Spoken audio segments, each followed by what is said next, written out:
क्या आप भी बिहार शिक्षक भर्ती की तैयारी कर रहे हैं?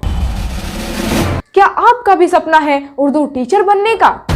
क्या आप भी इस दौड़ में सबसे आगे निकलना चाहते हैं?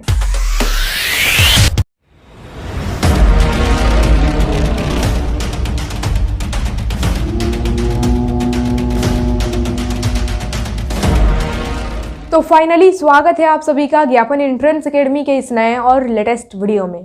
और आज के इस वीडियो में आप जितने भी बीपीएससी टीआरई 2.0 की तैयारी करने वाले एस्पिरेंट हैं, चाहे आप पीआरटी वाले हो, टीजीटी वाले हो या फिर पीजीटी वाले हो, यानी कि चाहे आप 1 to 5 की तैयारी कर रहे हो या फिर 6 to 8 की, 9, 10 की या फिर 11, 12 की, ये वीडियो आप लोगों के लिए काफ़ी इंपॉर्टेंट है। आज की इस वीडियो में हम लोग उर्दू कवायद के अंतर्गत एक बहुत ही इंपॉर्टेंट टॉपिक के ऊपर डिस्कस करने वाले हैं। इस टॉपिक को कंप्लीट आज के इस वीडियो में हम लोग समझने वाले हैं, ठीक है। ये टॉपिक आप लोगों के एग्ज़ाम में कुछ ना कुछ मार्क्स तो देकर ही जाएगा, इससे क्वेश्चन आप लोगों के एग्ज़ाम में आएंगे ही आएंगे, ठीक है। और आप लोगों को पता है कि आप लोग का एग्ज़ाम बहुत ही ज़्यादा नज़दीक है। जितने भी बिहार शिक्षक भर्ती की तैयारी करने वाले एस्पिरेंट हैं, आप सभी लोगों का एग्ज़ाम डेट भी आउट हो चुका है और उसके बाद से दिसंबर में आप लोगों का एग्ज़ाम होने वाला है, तो समय बहुत कम है। और इसी को मद्देनज़र रखते हुए जो उर्दू कवायद का इम्पॉर्टेंट टॉपिक है वो मैं आप लोगों को पढ़ा रही हूँ, ठीक है ना। और उसी इम्पॉर्टेंट टॉपिक में से ये एक इम्पॉर्टेंट टॉपिक है जिसका नाम है सवाना निगारी। जी हाँ, सवाना निगारी क्या है, सवाना निगारी की आगाज़ व इर्तिका, हर एक चीज़ हम लोग समझेंगे। इससे रिलेटेड जो अहम अहम अक़वाल है वो भी मैं आप लोगों को बताऊंगी। तो वीडियो काफ़ी इंपॉर्टेंट है, स्टार्टिंग से लेकर अंत तक बिना स्किप किए देखना है और हर एक पॉइंट को ध्यान से सुनना है और समझना है, ताकि इस टॉपिक से अगर आप लोगों के एग्जाम में क्वेश्चन पूछे तो आप लोग छोड़ कर ना आए बल्कि 100% करेक्ट बना कर आए। So now without any delay let's go to start. सबसे पहले समझते हैं कि सवाना किसे कहते हैं। टॉपिक का नाम है सवाना निगारी। तो आखिर सवाना है क्या? तो समझिए, सवाना को इंग्लिश में कहते हैं बायोग्राफी, ठीक है। बायोग्राफी में ये जो शब्द है, इस शब्द में ये जो बायो है ना, बायो का अर्थ होता है हयात यानी कि ज़िंदगी, और ग्राफी का मतलब होता है निगारिश यानी कि लिखना। तो बायोग्राफी का कुल मिलाकर मतलब हुआ कि हयात यानी कि ज़िंदगी के बारे में लिखना, मतलब कि किसी शख्स की पूरी ज़िंदगी का स्केच खींच देना। उस शख्स की पूरी ज़िंदगी में जो घटनाएं घटित हुई हैं, पूरी ज़िंदगी का वाक़या लिख कर बयान कर देना, जिससे पढ़कर पता चल जाए कि वो शख्स किस तरह का इंसान है, उसकी शख्सियत कैसी है, वो अपनी ज़िंदगी में क्या क्या किया, कौन कौन सी गलतियाँ किया, किस किस तरह से उसने संघर्ष किया, ये हर एक चीज़, उसकी शख्सियत पूरी पता चल जाए तो उस लिखे हुए को कहते हैं क्या? सवाना। ध्यान रहे, सवाना लिखने से हमें ये पता चल जाता है, जिसके ऊपर सवाना यानी कि बायोग्राफी लिखी गई रहती है ना, उस शख्स के बारे में पूरी जानकारी मिल जाती है, उस शख्स की शख्सियत पता चल जाती है कि वो शख्स किस तरह का इंसान है, ठीक है। तो उसी को क्या कहते हैं? सवाना कहते हैं। अब देखिए, सवाना जब लिखी जाती है ना, तो सवाना लिखने को कहते हैं हम लोग सवाना निगारी, और जो इंसान सवाना लिखता है उसको कहते हैं सवाना निगार, ठीक है ना। मान लीजिए मैं हूँ, मैं अपनी ज़िंदगी में क्या क्या की, मेरे ऊपर कोई सवाना लिख रहा है, कोई बायोग्राफी लिख रहा है, तो वो कहलाएगा सवाना निगार। और लिखने को कहेंगे, जो लिखने की कला है ना, लिखने को क्या कहेंगे? सवाना निगारी कहेंगे। तो यहाँ तक तो कोई दिक्कत नहीं है, सवाना समझ में आया गया और सवाना निगारी समझ में आ गया। अब देखिए, जो सवाना निगारी है वो 2 टाइप का होता है। एक तो ये हो सकता है कि मैं अपनी पूरी ज़िंदगी की कहानी खुद ही लिख कर बता दूँ, मतलब मैं अपने बारे में खुद ही लिखूँ कि मैं अपनी पूरी ज़िंदगी में क्या क्या की, कौन कौन से संघर्ष किए, कहाँ कहाँ गई मैं, मेरी ज़िंदगी में कौन कौन सी मुश्किलें आईं और उन मुश्किलों को मैंने किस तरह से फेस किया, ठीक है ना। कहाँ कहाँ गई मैं, क्या क्या हुआ हमारी ज़िंदगी में, पूरी ज़िंदगी की वाक़या को मैं लिख कर बयान कर दूं, और जिससे पढ़कर आप लोगों को हमारे बारे में जानकारी हो जाए कि मैं किस तरह की इंसान हूँ, मेरी शख्सियत किस तरह की है। तो अब उस लिखे हुए को कहेंगे, उसको सवाना तो कहेंगे, लेकिन सवाना में कहेंगे खुद नविस्त, यानी कि खुद से मैं खुद की ही कहानी लिखी हूँ, यानी कि खुद नविस्त। ये तो बायोग्राफी है, मेरी खुद की बायोग्राफी है, लेकिन मैं खुद से लिखी हूँ, अपने आप की कहानी मैं अपने आप से ही लिखी हूँ, खुद से ही लिखी हूँ, तो इसको खुद नविस्त कहेंगे, यानी कि ऑटोबायोग्राफी कहेंगे, कि मैं अपनी पूरी ज़िंदगी की वाक़या खुद से ही लिख कर बयान कर दी। तो उसको सवाना तो कहेंगे, उस लिखे हुए को क्या कहेंगे? सवाना कहेंगे, बायोग्राफी कहेंगे, लेकिन मैं खुद से लिखी हूँ ना, तो उसको कहेंगे खुद नविस्त, यानी कि ऑटोबायोग्राफी। अब ये हो सकता है कि मैं अपनी पूरी ज़िंदगी की कहानी मैं खुद ना लिखूं, कोई दूसरा इंसान लिख दे, मतलब कि कोई दूसरा इंसान है जो हमारे बारे में सब कुछ जानता है, मैं अपनी ज़िंदगी में क्या क्या की, कहाँ कहाँ गई, कौन कौन सी मुश्किलें हमारी ज़िंदगी में आई, किस किस तरह से हमने संघर्ष किया, ये सब कुछ हमारी शख्सियत उस इंसान को पता है, वो सब कुछ जानता है, हमारे बारे में जानकारी वो रखा है। तो अगर मेरी पूरी ज़िंदगी की कहानी, मेरी पूरी ज़िंदगी का वाक़या कोई दूसरा इंसान लिख कर बयान कर दे, यानी कि हमारी बायोग्राफी कोई दूसरा लिख दे, तो उसको बायोग्राफी यानी कि सवाना तो कहेंगे, लेकिन सवाना में भी क्या कहेंगे, सवाना उमरी कहेंगे। यानी कि हमारी ज़िंदगी की कहानी कोई दूसरा इंसान लिखा है तो उसको क्या कहेंगे, सवाना उमरी। अगर मैं अपनी पूरी ज़िंदगी का वाक़या खुद से ही लिख कर बयान कर दी कि मैं अपनी पूरी ज़िंदगी में क्या क्या की, तो उसको कहेंगे खुद नविश्त, क्योंकि मैंने खुद से अपनी ही ज़िंदगी की कहानी बताई है। लेकिन अगर हमारी ही ज़िंदगी की पूरी वाक़या जो है कोई दूसरा इंसान लिख कर बता दे, तो उसको क्या कहेंगे, सवाना उमरी कहेंगे। ठीक है, आई होप आप लोगों को समझ में आ गया होगा। और किसी भी इंसान के ऊपर सवाना लिखने के लिए ज़रूरी होता है कि उस इंसान की शख्सियत आपको पता है, उस इंसान के बारे में हर एक जानकारी आपके पास होनी चाहिए, तभी तो आप उसके ऊपर सवाना लिखेंगे ना। तो ये ज़रूरी होता है सवाना लिखने के लिए। अब देखिए, सवाना की डिफिनेशन यानी कि परिभाषा क्या हो सकती है, तारीफ़।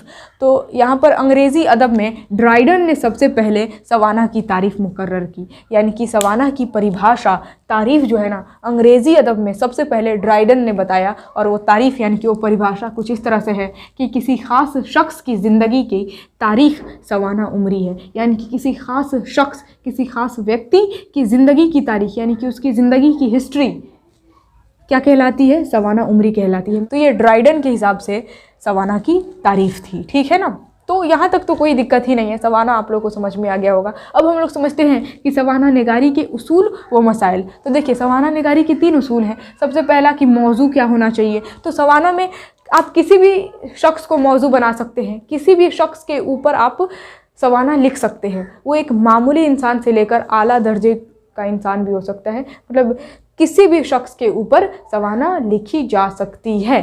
ठीक है, लेकिन ख़ास तौर से सवाना शायर, अदीब वगैरह पर ज़्यादातर, मतलब कि जो अपने ज़िंदगी में संघर्ष करके सफलता को अचीव किए हैं, उनके ऊपर ज़्यादातर सवाना लिखी जाती है। ठीक है ना, अगर आप चाहें तो किसी भी शख्स, किसी भी इंसान के ऊपर सवाना लिख सकते हैं। बस उस इंसान के बारे में आपको पूरी जानकारी रहनी चाहिए और उसकी शख्सियत के बारे में आपको पता रहनी चाहिए, तभी तो उसके ऊपर सवाना लिखेंगे ना। और ये चीज़ ध्यान में रखिएगा कि सवाना निगारी में जिस इंसान के ऊपर सवाना लिखा जा रहा है ना, उससे रिश्ता रहना ज़रूरी नहीं है। मतलब कि अगर रिश्ता है आपका, जिस इंसान से के ऊपर आप सवाना लिख रहे हैं, बायोग्राफी लिख रहे हैं, उससे अगर आपका कोई रिश्ता है, आप उसके साथ रहे हैं, या फिर बाप बेटी का भी रिश्ता हो सकता है, भतीजी का भी रिश्ता हो सकता है, ठीक है, बहन का भी रिश्ता हो सकता है, चाचा का भी रिश्ता हो सकता है, मामा का भी रिश्ता हो सकता है, जो भी हो, अगर आपका रिश्ता है तो आप उस इंसान को कि पूरी ज़िंदगी अपनी आंखों से देखे रहते हैं, उस इंसान के बारे में आपको पता रहता है क्योंकि आपका उससे रिश्ता है। ठीक है ना, तो सवाना लिखने में आसानी हो जाती है।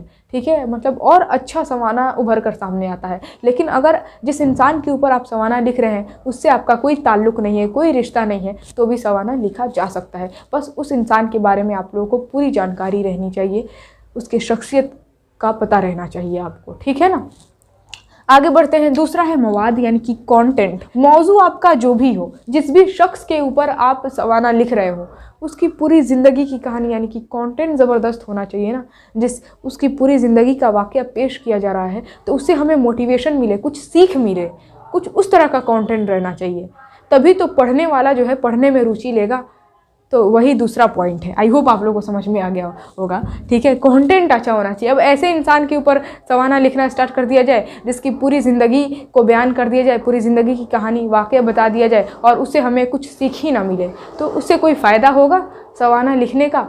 तो इसीलिए कंटेंट ज़बरदस्त होना चाहिए। उसके बाद से असलूब यानी कि शैली, लिखने की शैली आपकी अच्छी होनी चाहिए। ठीक है ना, अच्छे तरीके से आप लिखें, अच्छे लफ्ज़ों का यूज़ करें। तो ये तीसरा पॉइंट होता है। और ये तीनों मिलकर, यानी कि अगर इन तीनों पॉइंट को ध्यान में रखते हुए आप सवाना लिखते हैं, बहुत ही अच्छे तरीके से इन तीनों पॉइंट को खूबसूरती से आप अपने सवाना में ढालते हैं, यानी कि आप मौजू अच्छा लेते हैं, कंटेंट ज़बरदस्त रखते हैं और आपका लिखने का तरीका भी ज़बरदस्त है, तो ये तीनों पॉइंट मिलकर आपकी सवाना में 4 चांद लगा देते हैं। यानी कि आपका सवाना जो है ना निखर कर और उभर कर सामने आएगा। बात करें पहली सवाना उमरी की, तो पहली सवाना उमरी जो है ना ज़िनोफ़न की लिखी हुई है, जिसका नाम है मेमोरीज़ ऑफ सुकरात। याद रखिएगा, मेमोरीज़ ऑफ सुकरात, ये ज़िनोफ़न की लिखी हुई है, जो कि 39 क़िबल मसीह यानी कि ईसा मसीह के जन्म से 39 साल पहले, यानी कि 2000 आप 39 कह सकते हैं, 2039 साल पहले जो है ना ये लिखी गई थी। पहली savanna Umri, memories of Sukrat. I hope आप लोगों को समझ में आ गया होगा। अब हम लोग सवाना निगारी के बारे में और भी डिटेल समझेंगे। सवाना निगारी में कौन कौन से सवाना निगार जो है वो मशहूर है, उनके बारे में समझेंगे, उनकी सवाना कौन सी है। चलिए इन सभी डिटेल्स को हम लोग डेस्कटॉप पर समझते हैं। तो अब यहाँ से स्टार्ट हो रहा है उर्दू सवाना निगारी के बारे में हर एक डिटेल्स, मतलब कि उर्दू सवाना निगारी में कौन कौन से सवाना निगार है जो कि काफ़ी मशहूर है और उनकी सवाना कौन सी है, ये चलिए हम लोग फटाफट देख लेते हैं। और देखिए सबसे पहले पॉइंट में लिखा हुआ है कि उर्दू में सवाना निगार की इर्तिकाई तारीख में, यानी कि सवाना निगारी की शुरुआती तारीख में मोहम्मद हुसैन आज़ाद की तसनीफ़, यानी कि मोहम्मद हुसैन आज़ाद की क्रिएशन जो है ना, आब हयात, जो कि 1880 ईस्वी में लिखी गई थी, ये भी ख़ास अहमियत के हामिल है। मतलब कि ये भी बहुत ही ख़ास सा अहमियत रखती है।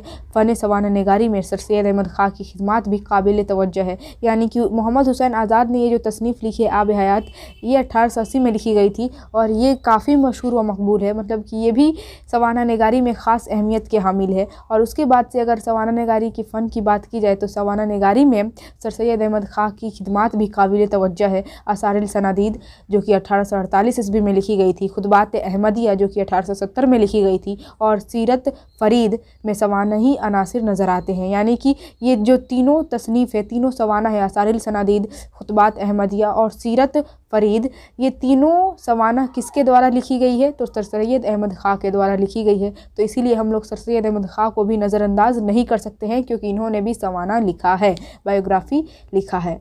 ठीक है, दूसरा पॉइंट में देखिए क्या लिखा गया है कि उर्दू में सवाना निगारी का बाकायदा आगाज़ हाली और शिबली से होता है। यानी कि उर्दू में सवाना निगारी का बायोग्राफ़ी लिखने का जो बाकायदा आगाज़ यानी कि शुरुआत होती है वो हाली और शिबली से होती है।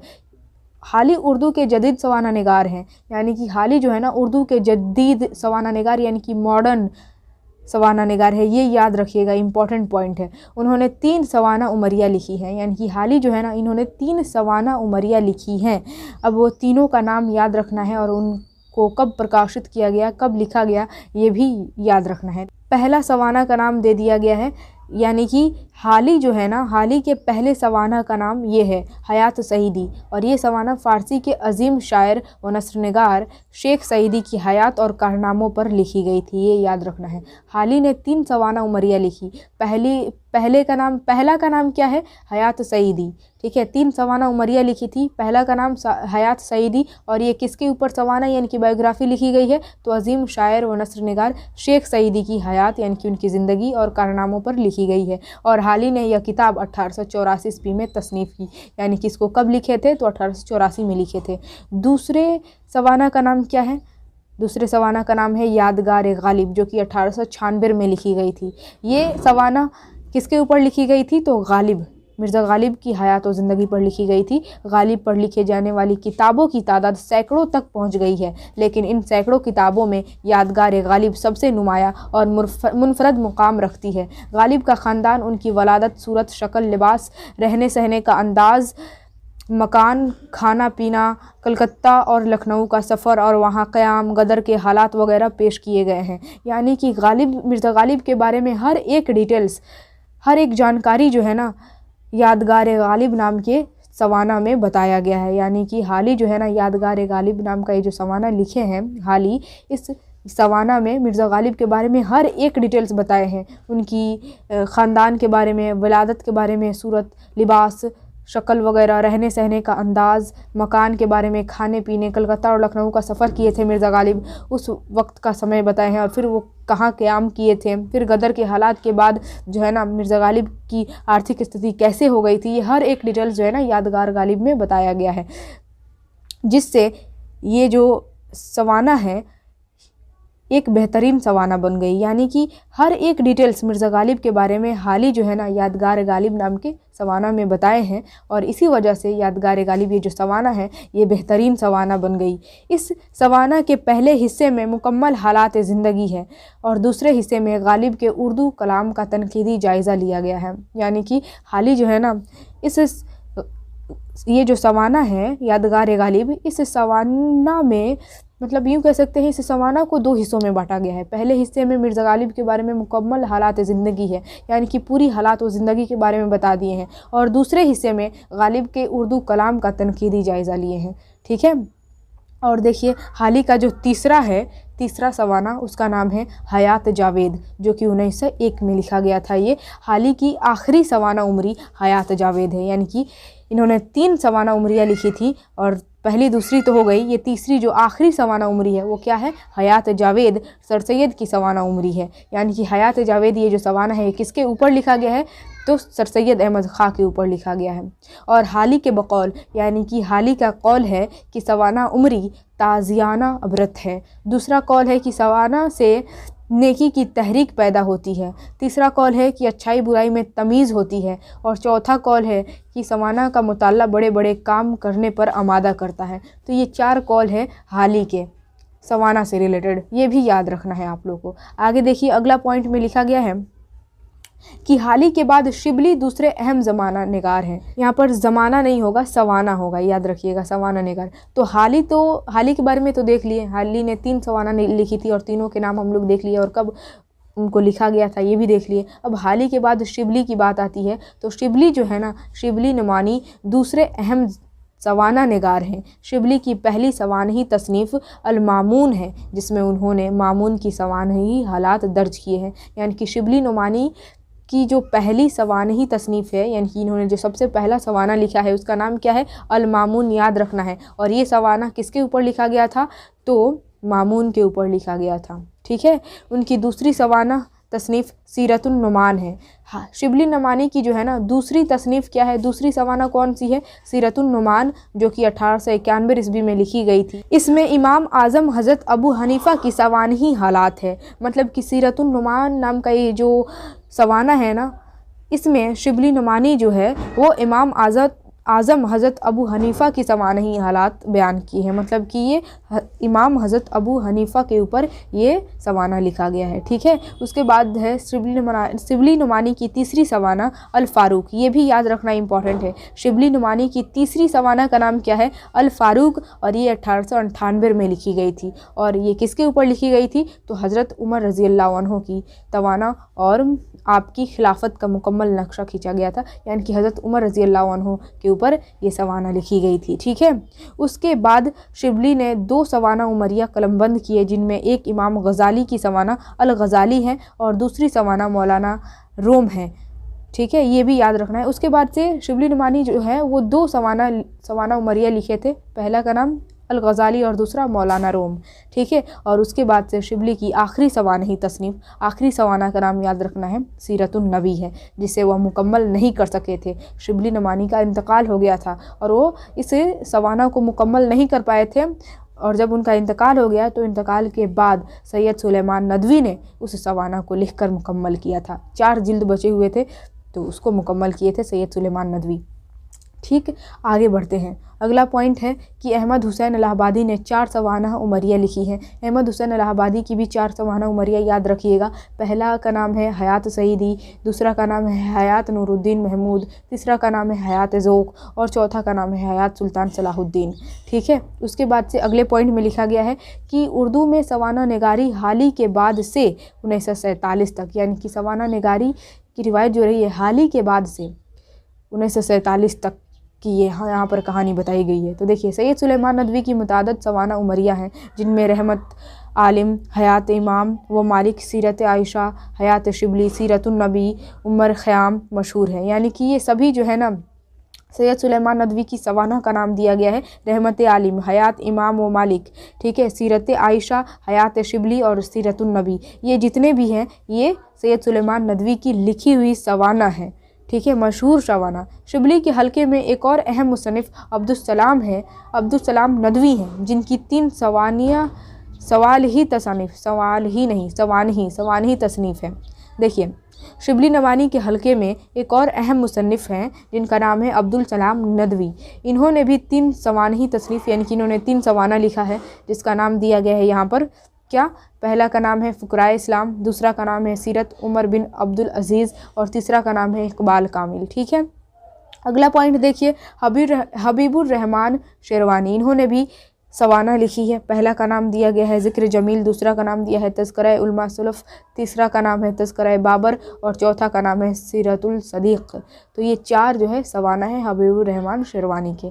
आगे बढ़ते हैं। मौलवी इकरामुल्लाह नदवी ने 1965 में नवाब वक़ारुल मुल्क की सवाना उमरी वक़ार हयात लिखी। गुलाम रसूल 1936 में मिर्ज़ा अब्दुल्ला खां गालिब की सवाना उमरी गालिब के नाम से तसनीफ़ की। शेख मोहम्मद इकराम ने शिबली नमानी और गालिब नामा तसनीफ़ की। 1938 में मालिक राम ने ज़िक्र गालिब तसनीफ़ की। काजी अब्दुल गफ़्फ़ार की आसार जमालुद्दीन अफ़गानी 1940 में शाये हुई। मतलब ये 1947 तक की बात की गई है। हाल ही से लेकर 1947 तक कौन कौन से सवाना निगार है और उनकी सवाना का नाम बताया गया है। तो यहाँ पर तो कुछ हम लोग देख ही लिए, ठीक है ना। और उसके बाद से यहाँ पर बताया गया है कि मौलवी इकरामुल्लाह नदवी ने भी 1965 में नवाब वक़ारुल मुल्क की सवाना उमरी वक़ार हयात के नाम से लिखी थी। और गुलाम रसूल ने भी 1936 में मिर्ज़ा अब्दुल्ला खां गालिब के ऊपर सवाना उमरी लिखी थी गालिब के नाम से। मतलब सवाना का नाम क्या था? गालिब, ठीक है। उसके बाद से शेख मोहम्मद इकराम ने भी शिबली नामा और गालिब नामा लिखा था। 1938 में मालिक राम ने भी ज़िक्र गालिब लिखा था, ठीक है। ज़िक्र गालिब नाम का जो सवाना है उन्होंने तसनीफ़ की थी। उसके बाद से काजी अब्दुल गफ़्फ़ार की आसार जमालुद्दीन अफ़गानी 1940 में शाये हुई। यानी कि काजी अब्दुल गफ़्फ़ार की सवाना का नाम क्या है? आसार जमालुद्दीन अफ़गानी, जो कि 1940 ईस्वी में ये प्रकाशित हुआ था, ठीक है ना। अब बात करते हैं 1947 यानी कि आज़ादी के बाद कौन कौन से सवाना निगार हैं जो कि मशहूर है और उनकी सवाना का नाम क्या है। तो देखिए, मौलाना अब्दुस्सलाम की इकबाल कामिल 1948 ईस्वी में ये प्रकाशित हुई थी, ये भी याद रखना है। अब्दुल गफ़्फ़ार की आसार अबुल कलाम 1950 में ये शाये हुई थी। आबिद हुसैन ने अपने नाना मौलाना हाली की सवाना यादगार हाली मौलाना अब्दुल माजिद दरियाबादी ने 1953 में अपने पीर व मुर्शिद मौलाना अशरफ अली थानवी की सवाना हकीमुल उम्मत नाक़ूद तासरात के नाम से लिखी। मौलाना दरियाबादी की दूसरी सवानही तसनीफ़ मोहम्मद अली ज़ाती डायरी की चंद वर्क है, जिसमें मोहम्मद अली जौहर की हालात है। मतलब कि यहाँ पर अलग अलग सवाना निगार के बारे में बताया गया है। मौलाना अब्दुस्सलाम का यहाँ पर सवाना है इकबाल कामिल, अब्दुल गफ़्फ़ार का सवाना है आसार अबुल कलाम। उसके बाद से आबिद हुसैन ने अपने नाना मौलाना हाली की सवाना लिखी थी यादगार हाली के नाम से। उसके बाद है दिया गया है यहाँ पर मौलाना अब्दुल माजिद दरियाबादी ने 1953 में अपने पीर व मुर्शिद मौलाना अशरफ अली थानवी के ऊपर सवाना लिखा था। किस नाम से? तो हकीमुल उम्मत नाक़ूद तासरात के नाम से। और फिर उन्होंने दूसरा भी सवाना लिखा जिसका नाम था मोहम्मद अली ज़ाती डायरी के चंद वर्क।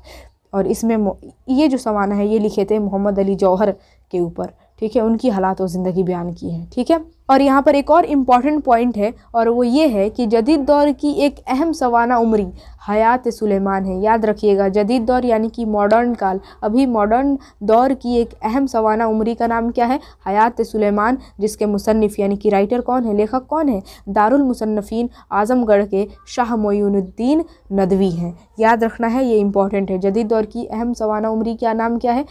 हयात सुलेमान। और इसके राइटर कौन है?